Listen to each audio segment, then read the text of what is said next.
அன்பு, அறிவு. நான் சரியாகத்தான் இருக்கிறேன். ஆனால் அரை நாள், அரை நிமிடம் கூட என்னால் பொய்யாக நடிக்கத் தெரியவில்லை. ஆனால் காலம் முழுவதும் வேஷதாரிகள் வேஷம் பர்ஃபெக்டாகவே இறக்கும் வரையிலும் அவ்வாறாகத்தான் இருப்பார்களா? மாற்றம் என்பது அவர்களுக்கு கிடையவே கிடையாதா?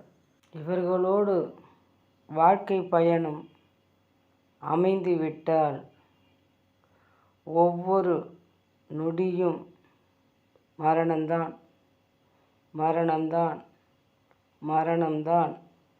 பிறப்பை நினைக்கக்கூட ஒரு நொடி கூட இருந்துவிடவே கூடாது. மரணமே வா, மரணமே வா வா. போதும் இறைவா, எவ்வளவு வழிகளை கடக்க வேண்டுமோ கடந்துவிட்டேன். இனி மரணத்தை எனக்கு சொந்தமாக்கிவிடு.